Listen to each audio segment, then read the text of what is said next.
بسم اللہ الرحمن الرحیم۔ السلام علیکم ورحمۃ اللہ وبرکاتہ۔ آج کی ویڈیو میں ہم بی اے کلاس کی مطالعہ پاکستان کی جو اہم سوالات ہیں اور امید ہے یہ سوالات جو ہے یہ اکثر ایگزام پیپر میں آتے ہیں، تو جو سوالات اور جوابات ہم آپ لوگ کے ساتھ شیئر کرتے ہیں، آپ لوگ یہ سوالات اور جوابات اچھے طریقے سے یاد کر لیں۔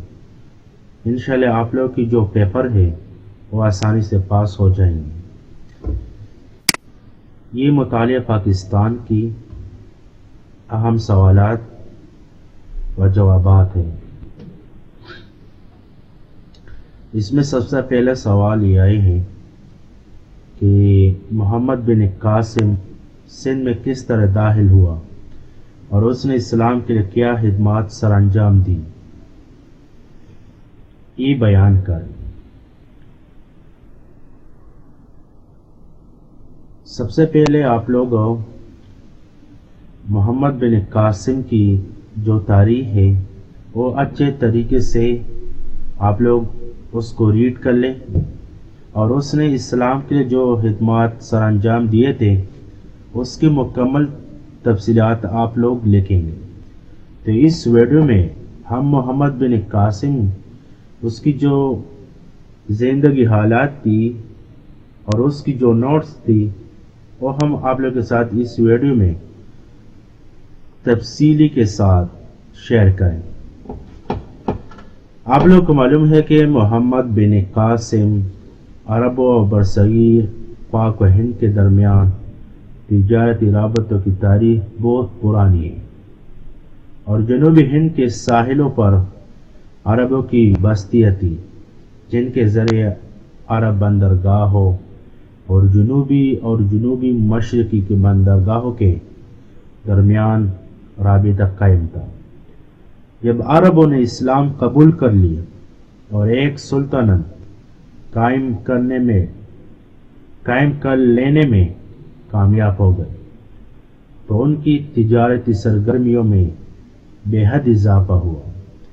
بنو امیہ کے دور میں بعض عرب تاجر سری لنکا میں وفات پا گئے تو وہاں کے راجا نے ان کی یتیم بیٹیاں اور بنو امیہ خاندان کے خلیفہ کے لیے بیش بہا تحائف مشرقی صوبوں کو گورنر حجاز کے پاس روانہ کی۔ یہ مسافر اور ان کے ساتھ تمام مال و متاع 8 چھوٹے جہازوں میں روانہ کیا گیا تھا، مگر سندھ کے ساحلوں کے قریب ان کو بحری ڈاکو نے لوٹ لیا، اور یہ بحری ڈاکو عرب بندرگاہوں، جنوبی ہند اور سری لنکا میں قائم عرب تجارتی اداروں کے مابین ہمیشہ رکاوٹ کا باعث بنتے اور مال تجارت کی باقاعدہ آمدورت میں خارج ہوتے تھے۔ حجاز نے سندھ کے راجہ داہور سے نقصانات کی مناسب تلافی کا مطالبہ کیا، جس پر داہور نے جواب بھیجا کہ بحری ڈاکو میری دسترس سے بالکل باہر ہے، لہٰذا انہیں سزا دینا میرے بس میں نہیں۔ اس پر حجاز نے سندھ پر حملہ آور ہونے کا فیصلہ کر لیا۔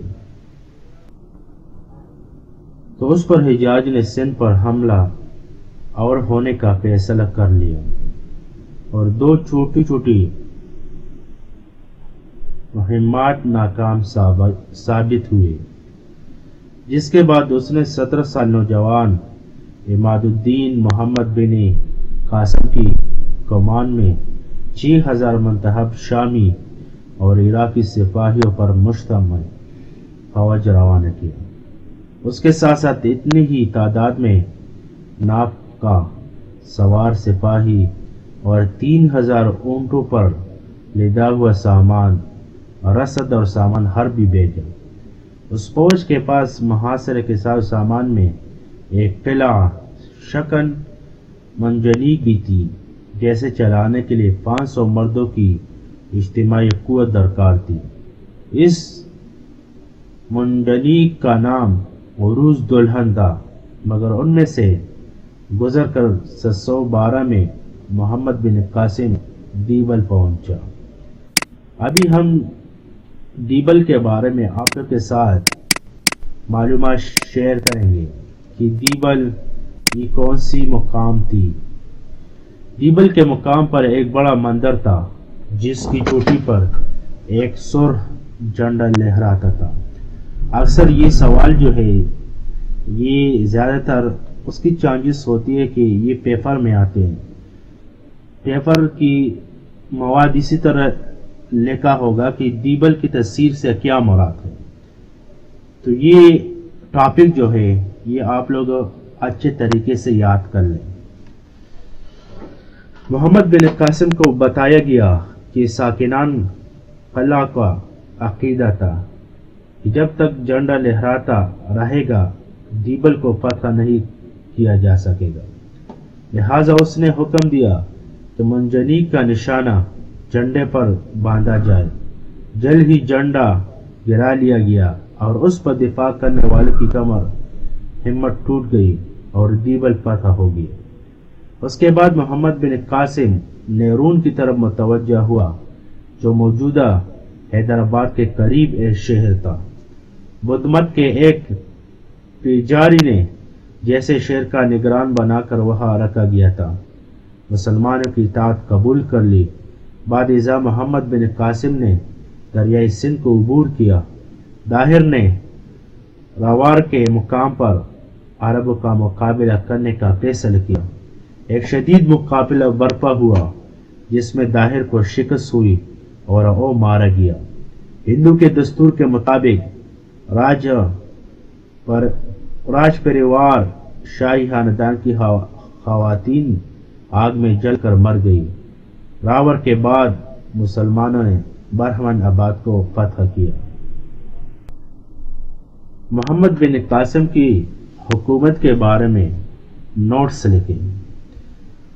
جب محمد بن قاسم نے لوور پر قبضہ کیا اور پھر ملتان کی طرف بڑھا، جو بالائی سندھ کا سب سے بڑا شہر تھا، راستے میں ایک قلعہ جس کا نام سکہ یا اوش تھا مفتوح ہوا، تو اہل ملتان نے 2 ماہ تک مقابلہ کی، جس کے بعد ہندو مغلوب اور شکست خوردہ ہوئے۔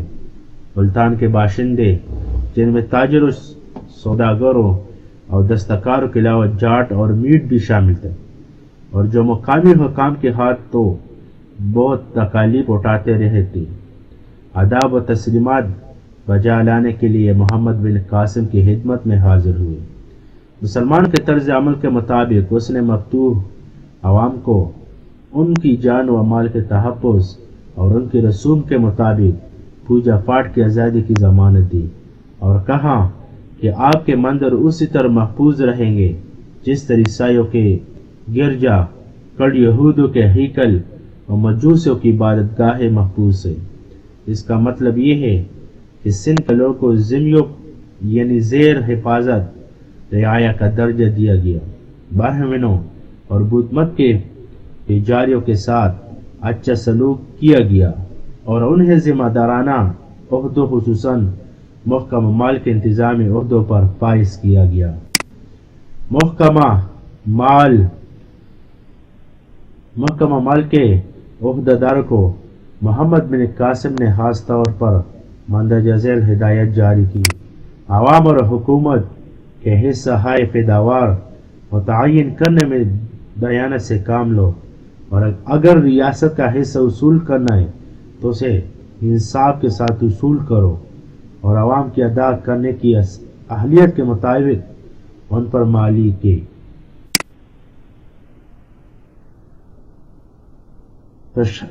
تشخیص کرو، باہم اتفاق رائے رکھو اور ایک دوسرے کی مخالفت نہ کرو، تاکہ ملک میں بے چینی پیدا نہ ہو۔ بعد میں محمد بن قاسم نے اپنے ایک جنرل کو خروج روانہ کیا، لیکن اس سے پہلے کہ اس مہم کا کوئی نتیجہ نکلتا، خلیفہ نے گروہی سیاست کی وجہ سے اسے واپس دارالحکومت میں بلا لیا، جہاں اسے قید کر دیا گیا، اور کچھ عرصے کے بعد وہ قید خانے ہی میں وفات پا گیا۔ اس کے قبل اس وقت خاتمے کی وجہ سے برصغیر پاک و ہند میں مسلمان افواج کی مزید پیش قدمی رکھ گئی۔ تو یہ محمد بن قاسم کی حالات تھی کہ اس نے حکومت کیسے کی۔ ابھی ہم دوسرا سوال آپ لوگ کے ساتھ شیئر کریں گے۔ یہ سوال بہت زیادہ اہم ہے، یہ اچھے طریقے سے یاد کر لیں۔ امید ہے یہ سوال جو ہے یہ امتحانی پیپر میں انشاءاللہ آئیں گے۔ سوال نمبر 2 یعنی سوال نمبر 2 یہ ہے، صوفی کیسے کہتے ہیں؟ تبلیغ اسلام کے سلسلے میں صوفیاء کرام کی خدمات کا تفصیلاً جائزہ لیں۔ یہاں لکھا ہے کہ صوفی کیا کہتے ہیں، تو یہ غلطی ہو چکی ہے۔ یہ اصل میں اسی طرح کی صوفی کیسے کہتے ہیں۔ تو ابھی ہم صوفی کی جو تعریف ہے وہ آپ لوگوں کے ساتھ واضح کریں گے کہ صوفی سے کیا مراد۔ صوفی سے مراد یہ ہے کہ یہ ایک ایسا نیک نفس شخص جس کا دل نمود، نمائش، ریاکاری، دنیاوی آلاتشوں سے پاک اور صاف ہو، تو اسے صوفی کہا جاتا ہے۔ اور صوفی کی جمع صوفیہ ہے، اپنی سادہ زندگی، اللہ تعالیٰ کی محبت و اطاعت اور دکھ درد میں ڈوبی ہوئی انسانیت کے ساتھ محبت و ہمدردی کی وجہ سے لوگ ان کی طرف کنچے چلے آتے اور اسلام کے دامن عافیت میں جگہ پاتے۔ صوفیاء کرام اور بلند کردار لوگ تھے جنہوں نے شاہی درباروں سے دور رہ کر اشاعت اسلام کے لیے کام کیا اور باللحاظ مذہب و ملت تمام انسان کی خدمت کی۔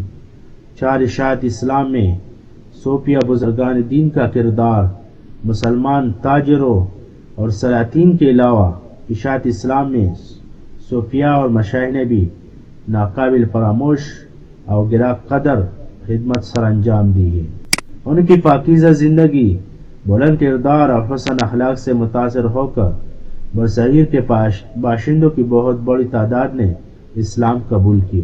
اس کے علاوہ ان بزرگوں کی انتھک کوششوں اور طویل جد و جہد سے اسلامی معاشرے کے قیام، استحکام اور ارتقاء میں بھی مدد لی۔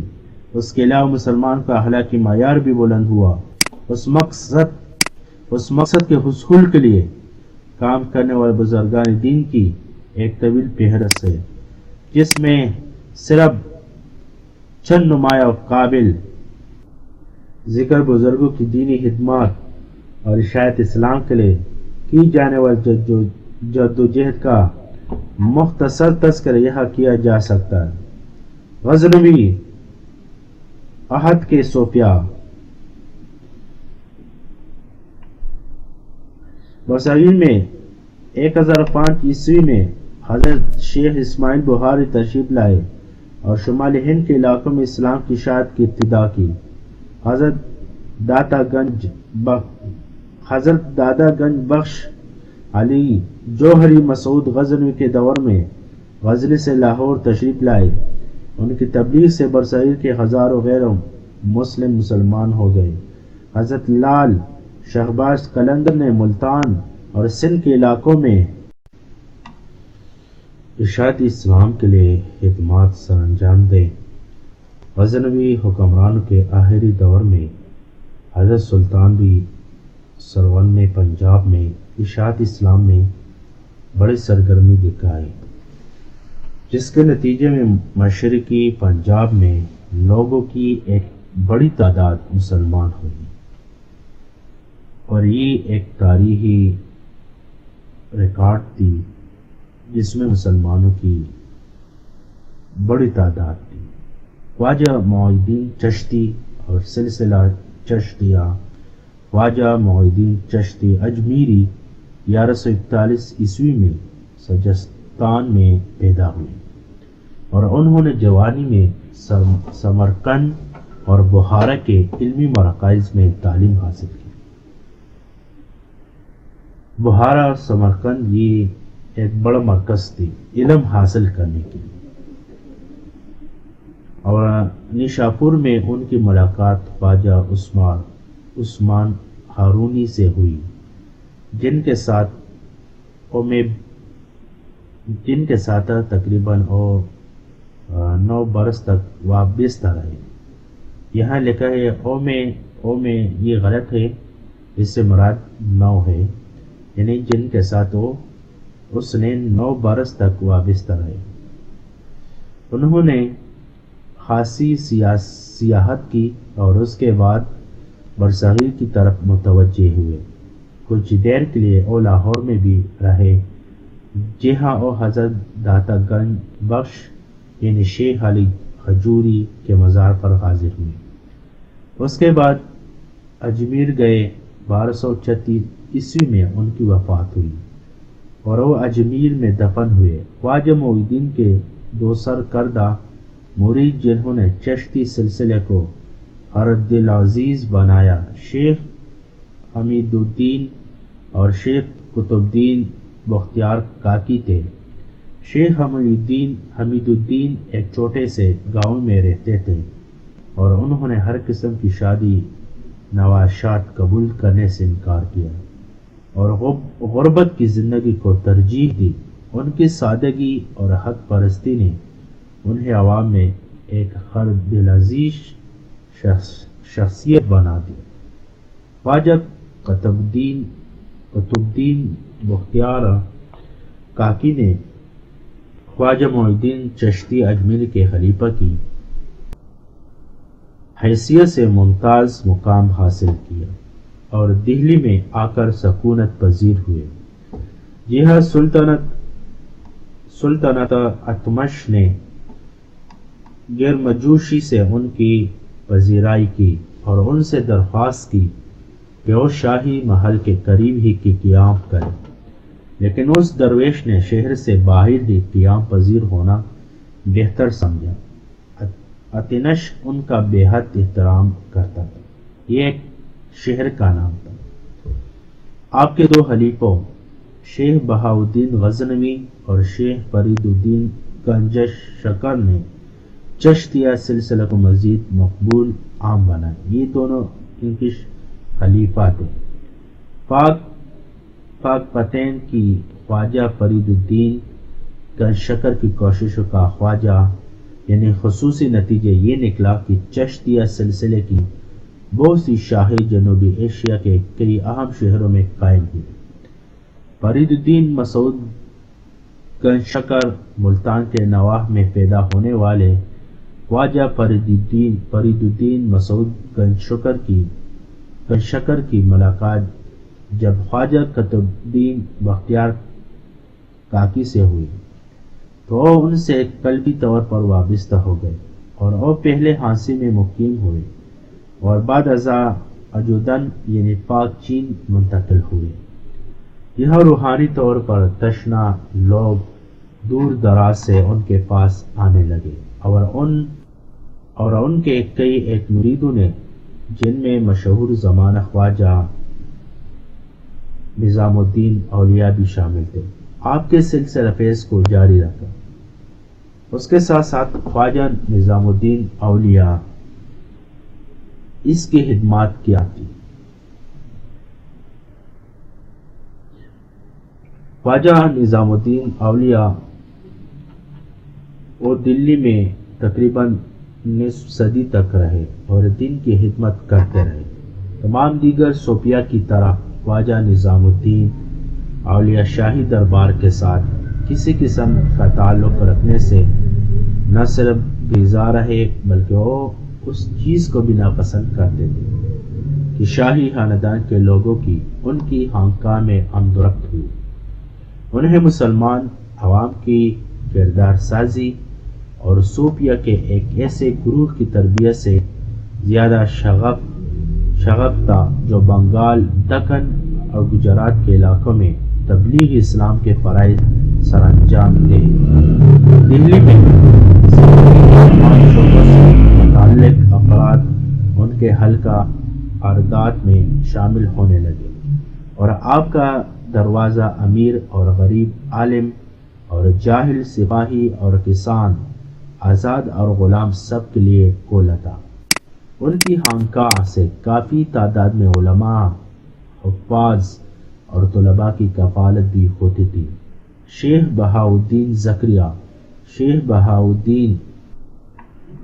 زکریا برصغیر میں سہر وردیہ سلسلے کے بانی تھے۔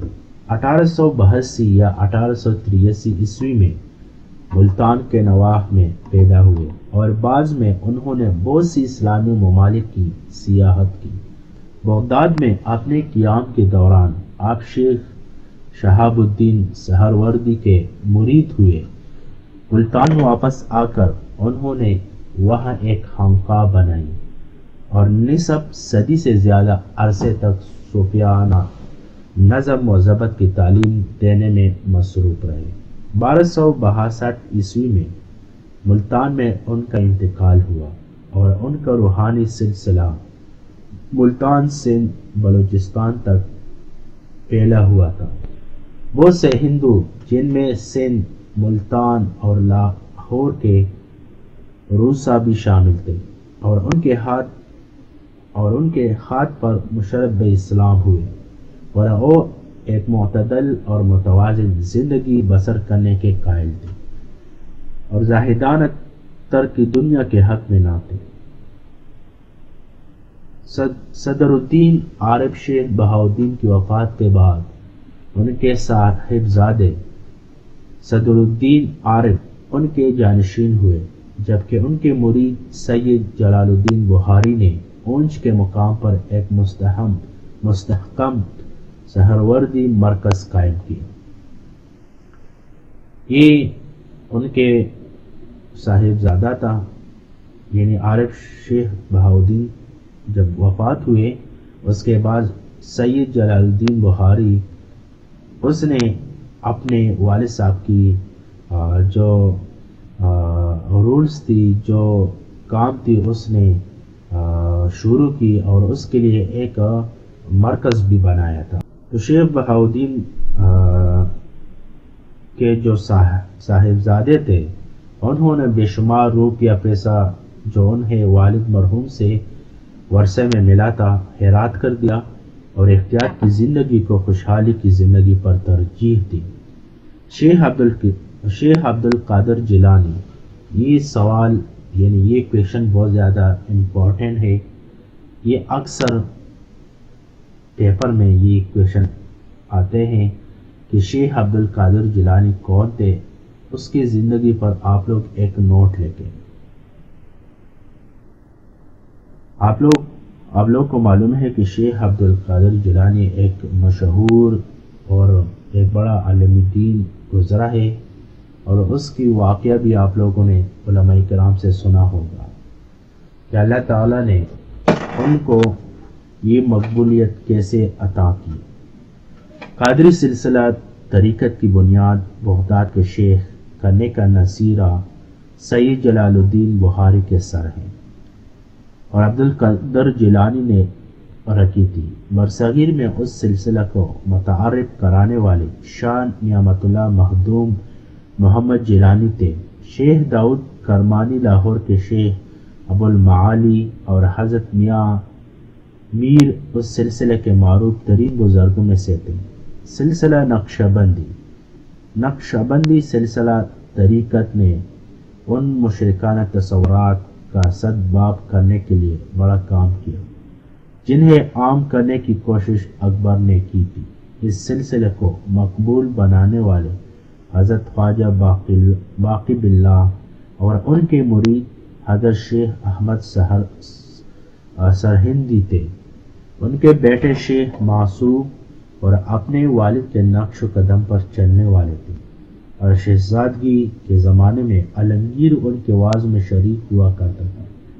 جب اورنگزیب کو باغ کی مہم میں شاہی افواج کا سالار بنا کر بھیجا گیا تو اس کے نام اپنے ایک خط میں شیخ معصوم نے جہاد کی فضیلتوں کی تفصیل بیان کرتے ہوئے لکھا، ہم درویش لوگ جو زندگی سے کنار کش ہو چکے کیسے ہی پرہیزگاری سے کام لیے اور کتنے طویل روزے رکھے جہاد کے انعامات کی سب سے پچھلی حدود کو بھی نہیں پہنچ سکتے۔ حضرت مجدد الفسانی مغلوں کے دور میں جن صوفیاء کرام نے شعائر اسلام کی بجا آوری پر زور دیا تھا تو ان میں حضرت مجدد الفسانی شیخ احمدی سرہندی نمایاں مقام کے حامل ہیں، اور انہوں نے اکبر کے ذہنی انتشار کے خلاف جہاد کیا، برصغیر میں احیاء اسلام کے فریضہ سر انجام دی۔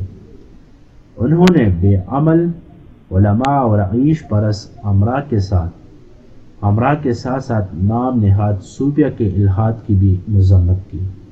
اقبال نے پنجہ طور پر انہیں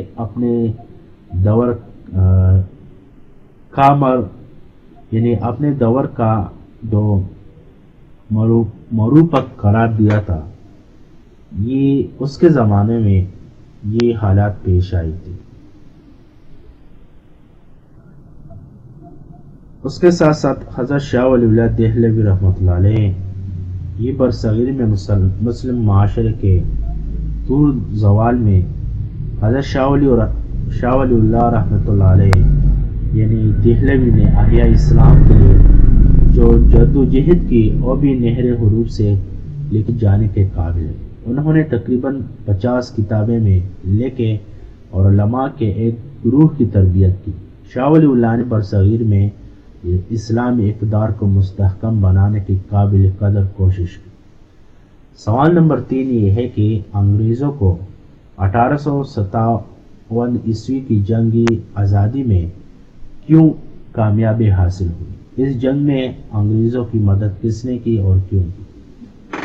یہ آپ لوگ کو معلوم ہے کہ 1857 عیسوی میں جو جنگ ہوئی تھی اس میں انگریزوں نے کامیابی حاصل کیے تھے، اور وہ بھی کچھ وجوہات کی بنا پر انہوں نے کامیابی حاصل کی۔ یہ کویشچن بہت امپورٹنٹ ہے۔ آپ لوگ کو معلوم ہے کہ یہ مطالعہ پاکستان کے پیپر میں یہ سوال اکثر آتے کہ 1857 عیسوی میں جو جنگ واقع ہوئی تھی اس کی ناکامی کے اسباب یا اس کی کامیابی کے اسباب آپ لوگ مفصل لکھیں۔ تو آپ لوگ یہ سوال جو ہے یہ اچھے طریقے سے یاد کر لیں، اور یہ جواب جو ہے یہ دھیان سے سن لیں، اور یہ سوال اچھے طریقے سے آپ لوگ یاد بھی کر لیں اور اپنے دوستوں کے ساتھ دہرائیے کہ تاکہ اس کی جو تاریخ ہے وہ آپ لوگ کے ساتھ ایکسرسائز میں بھی اور تکرار میں بھی یہ دوبارہ آپ لوگ اس کی تکرار کریں گے، دوبارہ لکھیں کہ یہ اچھے طریقے سے آپ لوگ کو یاد ہو جائے۔ سب سے پہلے ہم جنگی آزادی یعنی 1857 عیسوی کی جو ناکامی کے اسباب تھی اس کے بارے میں ہم تفصیلات شیئر کریں گے کہ 1857 عیسوی کی جنگی آزادی ناکام ہو گئی۔ مسلمان اپنا کھویا ہوا اقتدار واپس لینے میں ناکام رہا، اور اس کو جو اس کی وجوہات کیا تھی، یہاں یہ غلط لکھا ہے اس کو، لیکن یہ الفاظ جو ہے یہ ٹائپ میں تھوڑا سا غلطی ہو چکی ہے، تو یہاں اس سے مراد یہ ہے کہ اس کی وجوہات کیا تھی۔ چند اہم وجوہات درج ذیل ہیں۔ ناکامی کی جو وجوہات تھی وہ یہاں لکھی ہو چکی ہے، آپ لوگ یہ دھیان سے سن لیں۔ جنگ آزادی کی ناکامی کا سب سے بڑا سبب مسلمان مجاہدین اور دیگر لڑنے والے گروہوں میں تنظیم کا فقدان تھا۔ لیڈروں اور عوام کے درمیان کسی قسم کا مستقل رابطہ پیدا نہیں ہو سکا، نہ تو جنگی حکمت عملی وضع کی گئی اور نہ ہی مجاہدین کی تنخواہوں اور خوراک و رہائش کے بارے میں وسائل فراہم کی گئے تھے۔ لوگ مذہب اور اپنی گزشتہ عظمتوں کے نام پر اٹھ کھڑے ہوئے تھے، مگر ان کے جذبات کو صحیح سمت میں موڑنے والا کوئی نہ تھا، بلکہ محالاتی سازشوں کی وجہ سے بعض نہایت وفادار اور بہادر جرنیلوں اور شاہی خاندان کے افراد کے درمیان شکوک و شبہات پیدا ہو گئے۔ علاوہ اس مؤثر جنگی حکمت عملی کے فقدان کی وجہ سے لڑائی مختلف مقامات پر الگ الگ موقعوں پر شروع کی گئی۔ اگر یہ جدوجہد ایک ہی وقت میں تمام علاقوں میں شروع کی جاتی تو شاید اس سے بہتر نتائج برآمد کی جاتی یا برآمد ہوتے۔ اس کے ساتھ ساتھ غیر مسلم آبادی کا رویہ کیا تھی۔ اس جنگ میں ناکامی کے ایک اور وجہ یہ بھی ہو سکتی تھی کہ ہمیں جنوبی ایشیا کی غیر مسلم آبادی کے رویے میں نظر آتی ہے۔ ہندو کے نزدیک سب سے اہم اپنے معاشی اثاثوں کا تحفظ تھا۔ وہ مال و دولت سے بھرے ہوئے تھیلے لے صرف حالات کا جائزہ لیتے رہے، اور جب بھی انگریزوں نے ان کو مزید چند سکے عنایت کیے تو انہوں نے فوراً ان کو مطلوبہ معلومات فراہم کیے۔ اس طرح انگریزوں کو مجاہدین کے تمام منصوبوں کا قبل اس وقت پتہ چل جاتا تھا۔ چنانچہ بہت سے مجاہدین ہندو کی دھوکہ دہی، لالچ اور دولت پرستی کی وجہ سے انگریزوں کے ہاتھ آئے۔ اسی طرح سکھوں نے اس جدوجہد کو ناکامی سے ہمکنار کرنے میں کافی حصہ لیا۔ بظاہر اس بات کی کوئی وجہ معلوم نہیں ہوتی کہ سکھ جن کی حکومت کو برطانیہ نے 1849 عیسوی میں ختم کیا تھا اور اس قدر زور شور سے انگریزوں کی حکومت کو برقرار رکھنے میں کیوں پیش رہے، مگر غور کرنے پر معلوم ہوتا ہے کہ سکھوں نے اپنی حکومت میں پنجاب کے مسلمانوں پر اس قدر ظلم و ستم کیے تھے کہ ان کو معلوم تھا کہ اگر انگریز جنگ آزادی کامیاب ہوئی تو مسلمان سکھوں سے انتقام لیں گے۔ بس اور نفرت اور تعصب جو جنوبی ایشیا کی مختلف قوموں کے دلوں میں ایک دوسرے کے خلاف تھا، وہی 1857 عیسوی کی جنگ آزادی کی ناکامی کا سب سے بڑا سبب بنا۔ تیسری وجوہات کیا تھی جس میں ناکامی ہوئی تھی؟ یہاں پر ہندو اور سکھوں نے جنگ آزادی میں انگریزوں کی مدد کی تو وہاں بعض مسلمان حکمرانوں اور رؤساء نے بھی انگریزوں کا ساتھ دیا۔ حیدرآباد دکن کے نظام نے مغل بادشاہ کی کوئی مدد نہ ہی کی۔ اس طرح پنجاب کے بعد رؤساء نے انگریزوں کا ساتھ دیا۔ صدیوں کے ظلم و ستم کی وجہ سے ان میں نہ تو لیڈرشپ رہی اور نہ ہی جوش و خروش، اس میں نہ جوش و خروش رہی، اس میں نہ لیڈرشپ رہی۔ وہ اپنا بیچا کچا اثاثہ بچانے کی فکر میں تھے، اس لیے یا تو انہوں نے خاموشی اختیار کی اور یا مجبوراً انگریزوں کا ساتھ دیا۔ مزید برآں بے شمار روسا کو انگریزوں نے پہلے سے غیر مؤثر بنا دیا تھا اور ان سے ہتھیار چھین لے گئے تھے اور انہیں کڑی نگرانی میں رکھا جاتا تھا۔ وسائل کی قلت، مجاہدین نے اتنے بڑے پیمانے پر جنگ تو شروع کر دی تھی مگر ان کے پاس لڑائی کے اخراجات اور سپاہیوں کی ضرورت پوری کرنے کے لیے روپیہ نہ تھی۔ اول تو مسلمان روسا سے دولت چن چکی تھی جن کے پاس ابھی انہیں لڑائی کا کیا نتیجہ برآمد ہوگا، چنانچہ وہ اس دولت سے ہاتھ دھونے کو تیار نہیں تھے۔ اگرچہ بعض مقامات پر مجاہدین نے انگریزی خزانوں کو لوٹا تھا لیکن مرکزی خزانہ نہ ہونے کی وجہ سے یہ دولت ایک جگہ اکٹھی نہ ہو سکی، اور جس کا نتیجہ یہ ہوا کہ جس کو دولت مل گئی اس کے سپاہی خوش ہو گئے۔ جہاں دولت نہ ملی مجاہدین دو وقت کی روٹی بھی میسر نہ آئی۔ اس کے ساتھ ساتھ مجاہدین آزادی کی صفوں میں انتشار، یعنی 1857 عیسوی جنگ کی جو ناکامی کا جو اسباب تھی، اس میں 5 نمبر سبب یہ تھی کہ جنگ آزادی کی ناکامی کا اہم ترین سبب برطانوی فوجوں کی بہتر تنظیم تھی، اور مجاہدین سپاہی تھے جو شیلے نوجوانوں میں کسی ایک تنظیم یا تربیت نظام سے نہیں گزرے تھے، جس سے یہ خرابی پیدا ہوئی کہ ان کی سرگرمیوں میں اوقیفتی اور اثر پیدا نہ ہو سکا جو انگریزوں کی فوج میں موجود تھا۔ پھر ان کی پشت پر انگلستان جیسا مضبوط اور امیر ملک تھا۔ برطانیہ کی تمام دولت جو جنوبی ایشیا سے لوٹی گئی تھی اور ان کے لیے وقف تھی، اور بہترین فوجی قیادت ان کو میسر تھی، جبکہ ان کے برعکس مسلمان فوجیوں کے پاس اس قسم کی کوئی سہولت موجود نہ تھی۔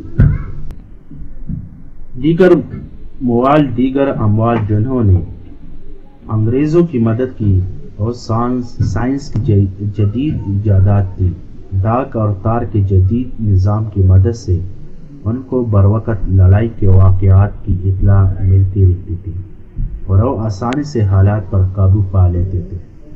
اور اس کے علاوہ نہ صرف افراد نے بلکہ کئی ریاستوں نے انگریزوں کا ساتھ دیا، مثلا حیدرآباد، گوالیار، نیپال اور پٹیالہ۔ مجاہدین کی امداد کسی غیر ملکی طاقت نے بھی نہ کی۔ انگریزوں نے امیر کابل دوست محمد سے معاہدہ کر کے اسے غیر جانبردار بنا دیا تھا۔ نہ روس اور نہ ہی ایران اس حالت میں تھے کہ وہ مجاہدین کی مدد کر سکتے۔ تو یہ 1857 عیسوی جنگی میں جو ناکامی کی جو اسباب تھی، یہ 5 اسباب یہ ذکر ہو چکے کہ اس وجوہات کی وجہ سے یہ اس جنگ میں ناکام ہو چکے تھے۔ اس کے ساتھ ساتھ ہم سوال نمبر 4 یعنی سوال نمبر 4 شروع کریں گے۔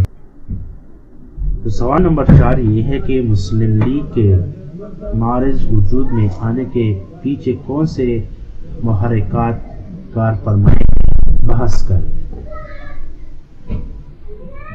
تو آپ لوگ کو معلوم ہے کہ مسلم لیگ کی جو نوٹس ہے، اس کی جو حالات ہے، اس پیشن میں ہم آپ لوگ کے ساتھ اس کی جواب یہ شیئر کریں گے، اس کی تفصیلات آپ لوگوں کے ساتھ شیئر کیا جائے گا۔ مسلم لیگ کی بنیادی اور ابتدائی سیاست کے بارے میں اس ٹاپک میں بحث ہوگی۔ اس کے کویشچن اکثر اسی طرح یعنی اس کی جو مواد ہے کویشچن کی، اور اسی طرح چینج کرتے ہیں کہ اکثر پیپر میں اسی طرح سوال آئیں گے کہ مسلم لیگ پر ایک نوٹ لے کے، لیکن اس کی جواب یہی ہے، ٹھیک ہے۔ مسلم لیگ کا تاسیسی اجلاس، مسلم لیگ کی بنیاد دسمبر 1906 عیسوی میں ڈھاکہ میں رکھی گئی۔ اس سال مسلم ایجوکیشنل کانفرنس کے سالانہ جلسے کا انعقاد اسی شہر میں قرار پایا تھا، اور مندوبین کو پہلے سے اطلاع دی جا چکی تھی کہ کانفرنس کے اختتام پر ایک دن کے لیے سیاسی معاملات پر صلاح مشورہ ہوگا۔ 30 دسمبر کا دن اس مقصد کے لیے مخصوص کیا گیا تھا، اور اس دن تمام صوبوں کے سرکردہ اور نمائندہ مسلمانوں کا ایک اجلاس کانفرنس کے پنڈال میں ہوا۔ کارروائی کے لیے کم وقت رکھا گیا تھا کیونکہ بہت سے ڈیلیگیٹ اسی دن دوپہر کو اسپیشل گاڑی کے ذریعے کلکتہ کو واپس جا رہے تھے، لیکن ایجوکیشنل کانفرنس کی نشستوں کے دوران ایک سیاسی جماعت کی تشکیل کے موضوع پر مندوبین کے درمیان بات چیت ہوتی رہی تھی، اور مقررہ وقت سے کچھ عرصہ بعد پٹنہ کے مسٹر مظہر الحق نے وقار وقار الملک کا نام صدارت کے لیے تجویز کیا اور ایک مختصر تقریر کرتے ہوئے کہا کہ ہمارے نوجوان سیاست کے میدان میں کودنے کے لیے بےتاب ہے اور ان کے گرم خون کی رہنمائی کا فریضہ وقار الملک کا تدبر اور توازن ہی انجام دے سکتا ہے۔ اس کے ساتھ ساتھ مسلمانوں کے خدشات، جب آپ لوگ سوال کی جواب لکھیں گے تو اسی طرح آپ لوگ ہیڈ لائن لکھیں۔ مثال کے طور پر یہاں لکھا ہے مسلمانوں کے خدشات، یعنی آپ لوگ یہاں یہ اسی طرح الفاظ لکھیں گے، اس کے نیچے اسی طرح ایک لکیر بنانا ہوگا اور اس کے بعد پھر آپ لوگ اس کی جو ڈیٹیل ہے، اس کی جو جواب ہے وہ اسی طرح آپ لوگ لکھیں گے۔ مثال کے طور مسلمانوں کے خدشات آپ لوگ اس طرح لکھیں گے، اس کے بعد نیچے اس کی ہسٹری لکھنا ہوگا۔ جیسے لکھا ہے کہ رسمی شکریہ ادا کرنے کے بعد وقار الملک نے حالات حاضرہ پر تبصرہ کیا اور مسلمانوں کے مستقبل کے متعلق اپنے خدشات کا اظہار ان الفاظ میں کیا۔ مسلمانوں کی آبادی ملک کی کل آبادی 5واں حصہ ہے۔ جب برطانوی حکومت یہاں سے رخصت ہو گئی تو اقتدار اعلیٰ اس قوم کے ہاتھوں میں چلا جائے گا جو تعداد میں ہم سے 4 گنا زیادہ ہے، اور اس وقت صورتحال کیا ہوگا؟ ہماری زندگیاں، ہمارے املاک، ہمارا ناموس اور ہمارا مذہب سے، یعنی ہمارے سب خطرے پڑ جائیں گے۔ اس وقت جب کہ برطانوی حکومت جیسی قومی حکومت ہمارے درمیان موجود ہے تو ہم اپنے اقتدار کے بھوکے ہمسایوں کے ہاتھ ہر صوبے، ہر ضلع، ہر شہر میں پریشان ہیں۔ جب یہ دور ختم ہو جائے گا تو ہم ان لوگوں کے رحم و کرم پر ہوں گے جو مسلمان سے اورنگزیب اور اس سے پہلے کے مسلمان بادشاہوں کے حقیقی یا فرضی مظالم کا انتقام لینا چاہتے ہیں۔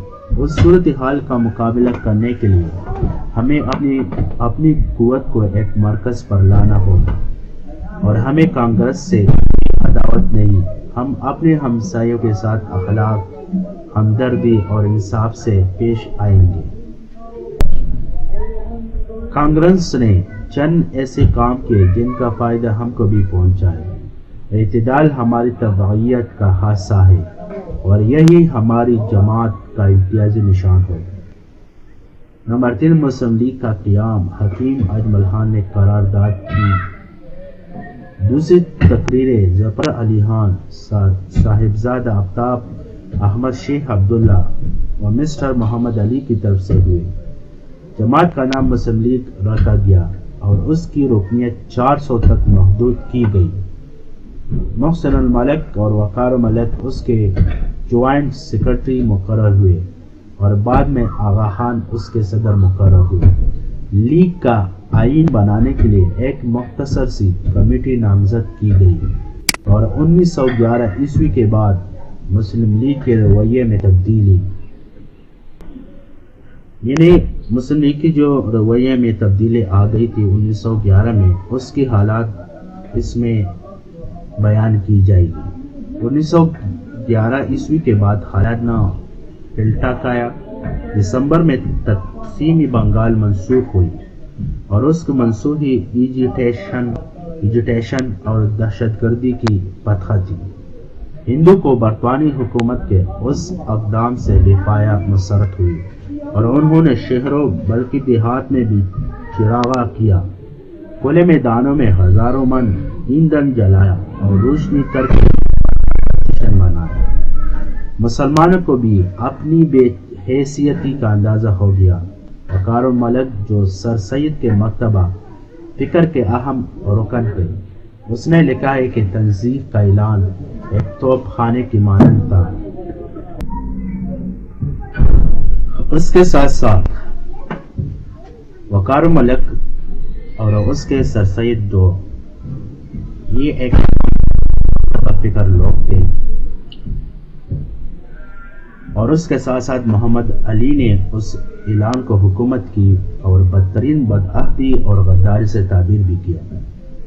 ملک کے مختلف حصوں کے مسلمانوں کا رد عمل اس سے مختلف نہ تھا اور اور اس کے بعد مسلمانوں کے مسلسل اور واضح احتجاج کے باوجود مچھلی بازار کانپور کی مسجد کا ایک حصہ گرائے جانے اور نہتے مسلمان مظاہرین پر فائرنگ ہونے سے مسلمانوں کی طرف انگریز حکام کی پرغنیت واضح ہو گئی۔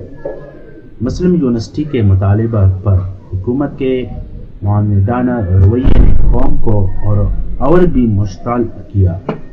طرابلس اور بلقان کی جنگوں اور ان کے بارے میں برطانوی حکومت کے مسلم کش رویے نے جلتی پر تیل چھڑکا۔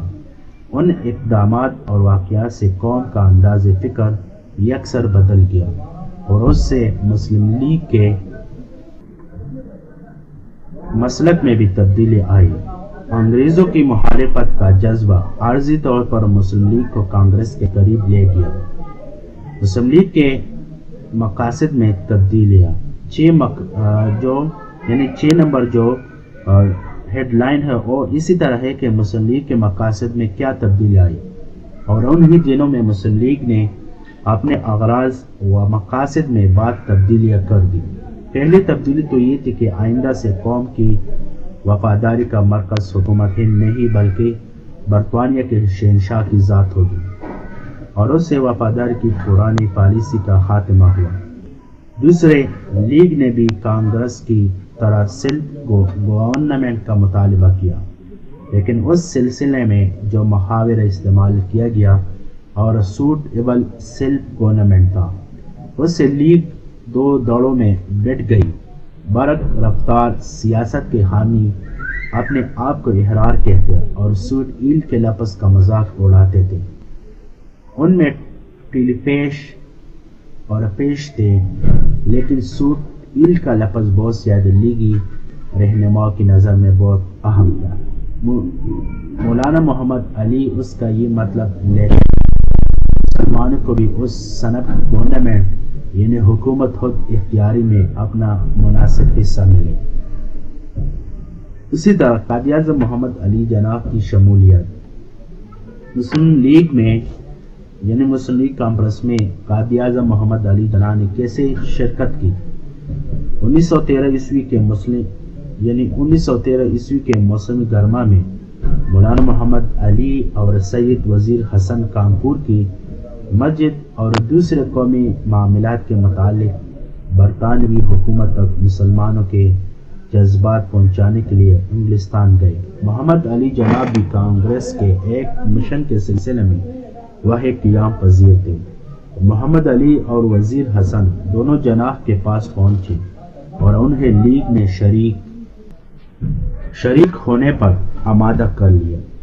اسی طرح مسلمانان ہند کے آئندہ قائد اعظم اس قومی تحریک میں شامل ہو گئے۔ مولانا محمد علی جس مقصد کے لیے انگلستان گئے تھے وہ تو پورا نہ ہوا، لیکن ان کے اپنے الفاظ میں میرے سفر کا ٹھوس نتیجہ یہ نکلا کہ میں جناح کو لیگ میں لے آیا ہوں، اور اس کے بعد کانگریس اور مسلم لیگ کے بعد مفاہمانہ تعلقات استوار ہونے لگے۔ کانگریس اور لیگ کے درمیان مفاہمت کی جو کوششیں 1912 عیسوی میں شروع ہوئی تھی، ان کا نتیجہ 1916 عیسوی میں لکھنؤ پیکٹ کی صورت میں برآمد ہوا۔ اس معاہدے سے مسلمانوں کو کچھ خسارہ تو ضرور ہوا، لیکن اس کا مثبت پہلو یہ تھا کہ کانگریس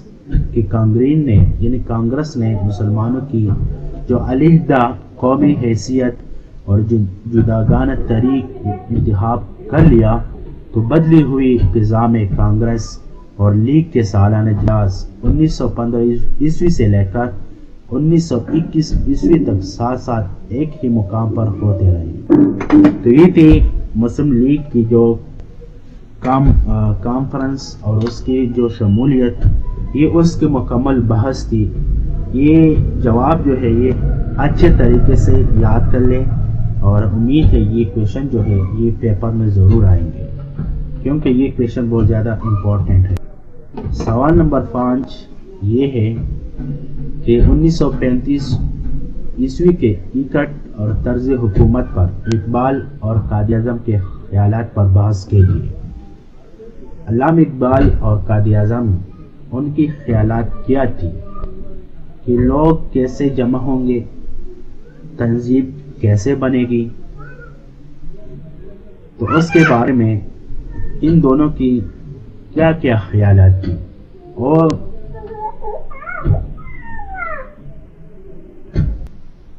کوششیں اور ان دونوں کی جو خیالات ہیں وہ میں آپ لوگ کے ساتھ شیئر کروں گا۔ 1935 عیسوی کے اکٹھ یعنی اقبال اور قائد اعظم کی نظر میں اقبال فلسفی بھی تھے اور اسلام کی تاریخ اور ثقافت کے گہرے مطالعہ سے اور قومی یکجہتی کے مسائل پر دور رس نظر رکھتے تھے۔ قائد اعظم بیک وقت ایک عظیم قانوندان اور پارلیمنٹرین تھے اور وہ عصر جدید کی عملی سیاست کے پرپیٹ راستوں سے اچھی طرح آگاہ تھے۔ دونوں نے 1935 عیسوی کے اکٹھ کا مختلف زاویہ سے مطالعہ کیا تھا، لیکن دونوں یکساں نتیجوں پر پہنچے۔ آپ لوگ کو معلوم ہے کہ علامہ اقبال یہ ایک فلسفی شاعر تھے اور قائد اعظم جو ہے یہ ایک قانون دان انسان تھے۔ یہ دونوں ایک عظیم مرتبے والے لوگ تھے، تو ان دونوں کی کوششوں سے یہ ملک اور یہ سسٹم بنا ہے۔ اسی طرح جب مسلمانوں کے لیے یہ ایک قریب فیڈریشن کا عجوبہ ملا تو جس میں مرکزی حکومت کے اختیارات کی فراوانی سے صوبائی خود مختاری ساقط ہو جاتی ہے، اور دوم اس عجیب الخلقت دستور سے نہ مسلمانوں کے مسائل حل ہو سکتے اور نہ دوسرے اقلیتوں کے، تو اس اکٹھ کے پاس ہونے سے پہلے کی سیاست میں علامہ اقبال اور قائد اعظم کے نقطۂ نظر میں اختلاف رہ چکا تھا، لیکن اس کے باوجود اقبال قائد اعظم کی دیانت فکر اور بلند کردار کے قائل تھے، کیونکہ قائد اعظم بہت زیادہ فکر مند تھے کہ یہ پاکستان کیسے بنے گا۔ تو قائد اعظم کی جو فکر مندانہ سوچ اور اس کی کردار جب علامہ اقبال نے معلوم کی تو علامہ اقبال نے یہ مان لیا کہ قائد اعظم یہ بہت زیادہ دیانت فکر انسان ہے۔ 19 کانفرنس کے دوران اقبال اور قائد اعظم میں ملاقاتیں ہوئی۔ قائد اعظم نے اقبال کے اعزاز میں منعقد ہونے والے ایک تقریب کی صدارت بھی کی ہے۔ اقبال نے قائد اعظم کو خطبہ الہ آباد کی تجاویز سے بامشافہ آگاہ کیا ہوگا۔ قائد اعظم نے ان پر گہرا غور فکر بھی کیا ہوگا، لیکن اس سے جو نتائج برآمد ہوئے اور کسی قدر بات کی بات ہے۔ 1935 عیسوی کا اکٹھ اور علامہ اقبال کا رد العمل۔ خزان 2009 عیسوی یعنی برطانوی حکومت نے 1935 عیسوی میں ہندوستان کے لیے ایک دستور تیار کیا جس کو گورنمنٹ آف انڈیا ایکٹ 1935 کہا جاتا ہے۔ اثر کویشچن کی مواد اسی طرح پیپر میں لکھا جاتا ہے کہ 1935 عیسوی پر ایک نوٹ لکھے، تو 1935 عیسوی کی جو نوٹ ہے وہ ہم آپ لوگ کے ساتھ یہ جو بیان کرتے ہیں یہی اس کی جواب ہوگی، ٹھیک ہے۔ لیکن صرف کویشچن اسی طرح لکھا جائے گا کہ 1935 پر نوٹ لکھیں، لیکن آپ لوگ جواب یہ لکھیں گے، ٹھیک ہے۔ کہنے کو تو یہ آئین دفاع کی نوعیت کا تھا، لیکن اصل میں تمام اختیارات گورنر جنرل کے پاس تھے، اور 1935 کے اکٹھ کو پارلیمنٹری ڈرافٹنگ کا شاہکار کہا جاتا ہے، لیکن اہم مقامات پر وہ ابہام کا مضمون ہے۔ گورنر جنرل کے غیر محدود اختیارات اور اقلیتوں سے متعلق دفعات کی زبان بے حد لچکدار ہے۔ تشریح کرنے والے آزاد ہے کہ ان کے اندر جو مانت چاہیے ڈال دے۔ قائد اعظم کے نام یہ حد تھا کہ علامہ اقبال نے اس نکتے کو پہلے تو مسلم کانفرنس کے 1932 عیسوی کے صدارتی خطبہ میں واضح کیا تھا، اور بعد میں قائد اعظم کو ایک خط میں لکھا تھا کہ نیا آئین انگریزوں نے محض ہندو کی خوشنودی حاصل کرنے کے لیے وضع کیا گیا ہے، اس کے اندر مسلمانوں کے کسی مسئلے کا حل موجود نہیں ہے۔ ہیڈ لائن: اقلیتوں کے حقوق اور علامہ اقبال کے تحفظات۔ علامہ اقبال کا خیال یہ تھا کہ اقلیتوں کا تحفظ ایک پیچیدہ مسئلہ ہے اور اس کے بہت سے پہلو ہیں جن کی تشریح اور توضیح اقلیتوں کا کام ہے۔ اتنے اہم مسئلے کو ایک فرد واحد یعنی گورنر یا گورنر جنرل کی صوابدید پر چھوڑ دینے سے اصلاح احوال ناممکن نہیں تو مشکل ضرور ہو جائے۔ بعد میں ان کے خدشات بالکل درست ثابت ہوئے۔ 1935 عیسوی کا ایکٹ اور قائداعظم کا گول قائداعظم بیک وقت ایک عظیم قانوندان اور پارلیمنٹرین تھے اور وہ جدید سیاست کے اور پیچ راستوں سے اچھی طرح واقف تھے۔ انہوں نے اس عجیب الخلقت دستور میں چھپی ہوئی چالاکیوں کو خوب اچھی طرح بانپ لیا۔ ان کا نقطہ نظر تھا کہ اس دستور سے نہ مسلمانوں کے مسائل حل ہو سکتے ہیں اور نہ دوسرے اقلیتوں کے، چنانچہ قائداعظم نے اپریل 1936 عیسوی کے مسلم لیگ کے سالانہ اجلاس کے موقع پر 1935 عیسوی کے اس ایکٹ کی شدید مذمت کی اور اسے مسلمان کی خواہشات سے متصادم قرار دیتے ہوئے مسترد کر دیا۔ قائداعظم کے الفاظ تھے: thoroughly rotten, fundamentally bad and totally unacceptable، یعنی انتہائی ناقص، بنیاد طور پر بیکار اور قطعی ناقابل قبول۔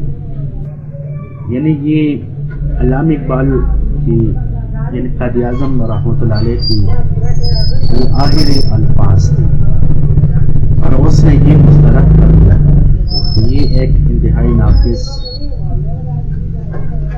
کارکردگی ہے، ناقص بنیاد ہے، تو اس لیے میں یہ مسترد کرنا چاہتا ہوں۔ تو یہ ایک اہم سوالات تھے، یعنی 5 اہم سوالات ہیں۔ امید ہے یہ کویشچن میں ضرور آئیں گے، آپ لوگ اس کو اچھے طریقے سے یاد کریں۔ اکثر پیپر میں اس سے تمام کویشچن آتے ہیں یا 2-3 کویشچن ضرور پیپر میں آتے ہیں۔ اور اس کے ساتھ ساتھ اگر مثال کے طور پر آپ لوگ حل شدہ اسائنمنٹ لینا چاہتے ہو یا گیس پیپر یا ٹیٹنگ یا پاکٹ یعنی نوٹس وغیرہ، تو آپ لوگ ہم سے رابطہ کر سکتے ہو۔ علامہ اقبال اوپن یونیورسٹی کی تمام مواد ہمارے پاس اویلیبل ہوتے ہیں۔ یا مثال کے طور پر علامہ اقبال اوپن یونیورسٹی کی ڈگری کے لیے اپلائی کرنا چاہتے ہو یا ٹرانسکرپٹ لینا چاہتے ہو اور اس کے ساتھ ساتھ وفاق المدارس کی ایکویلنسی ڈگری بنوانا چاہتے ہو، IBCC ویریفیکیشن کرنا ہو یا HSC ویریفیکیشن، یا کسی طالب علم طالبہ کے اسناد میں نام کی غلطی ہو، ان اسناد میں نیم، ولدیت نیم یا ڈیٹ آف برتھ مسٹیک ہو، یا آپ لوگ میٹرک 6 ماہ میں حاصل کرنا چاہتے ہو، BA 6 ماہ میں، یا AP ڈگری یا MA عربی اسلامک ڈگری ایکویلنسی بنوانا چاہتے ہو، تو آپ لوگ ہم سے رابطہ کر سکتے ہو۔ والسلام۔